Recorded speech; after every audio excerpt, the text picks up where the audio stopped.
La verdad que es una iniciativa muy linda, es una capacitación dirigida a los médicos, fundamentalmente a los médicos de guardia de nuestra región. Es decir, para los médicos de guardia que hacen guardia en el hospital de Puerto Rico,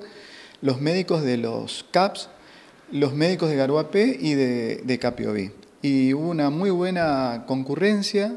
porque además de los médicos vinieron los enfermeros, y muchas personas que están trabajando alrededor de lo que es el sistema sanitario para este tema tan importante que es de urgencias hipertensivas. Un tema muy controversial porque lo que hace este tema es generar discusiones sobre cuándo tenemos que derivar y cuándo lo podemos tratar en nuestra zona, en nuestra región. Y lo que traté de hacer, de transmitir la idea de que las urgencias hipertensivas que son para que la gente pueda tener idea, son las presiones altas, las crisis, los picos de presiones arteriales cuando están por encima de 180 o 18 de presión arterial, 180 milímetros de mercurio, o la presión máxima, la sistólica, o más de 110 la presión mínima o presión diastólica. Y esto genera un enorme problema para el sistema de salud, porque cuando un médico por ahí no tiene mucha experiencia o no tiene especialidades, como en el caso de que no es cardiólogo, por ahí le cuesta el manejo y el discernimiento de cuándo tiene que ser derivado el paciente a término y a un centro de mayor complejidad. Entonces, a raíz de esa inquietud es que decidimos hacer esta charla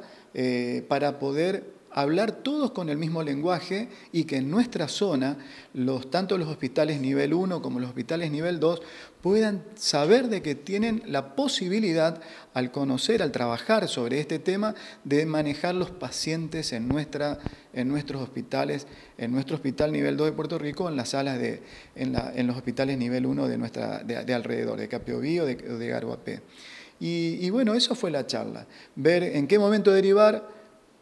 cuáles son las complicaciones que pueden llegar a tener los pacientes. Estos pacientes tienen que ser vistos exclusivamente en las complicaciones que pueden tener a nivel cerebral, a nivel de los ojos, a nivel del corazón o a nivel de los riñones. Si ese paciente no tiene un daño agudo en el momento en que ingresa a la guardia presentando daño en esos sectores, el paciente puede ser tratado en nuestra región y no tener que ser derivado. Bueno, la idea fue transmitir esa idea,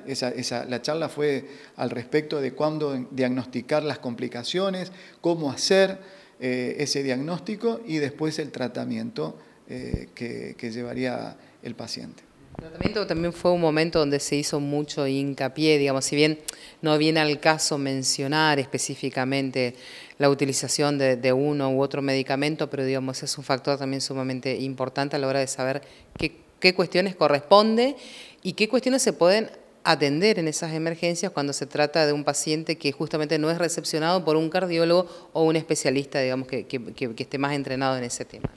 Lo interesante del tratamiento es que cuando uno habla de urgencias hipertensivas, que no son las emergencias, las urgencias son las que no tienen daño agudo de estos órganos que acabo de mencionar, que son muy sensibles. Cuando no hay daño, hay un pico de presión arterial, pero no se ha dañado ni el cerebro, ni los ojos, ni el corazón, ni los riñones. Entonces el paciente puede ser tratado acá y con medicamentos que están al alcance nuestro, porque los hospitales, los centros de salud, los CAPS, tienen en su haber la posibilidad, tienen un banco de medicación que por vía oral se puede dar al paciente y no pretender de que uno tiene que derivar porque tiene que ir el paciente sí o sí a una terapia, tiene que ir sí o sí a un centro de tercer nivel, ir a Posadas, ir a El Dorado. El paciente se puede tratar acá, se puede hacer a conciencia, hay elementos y medicamentos como para poder hacerlo.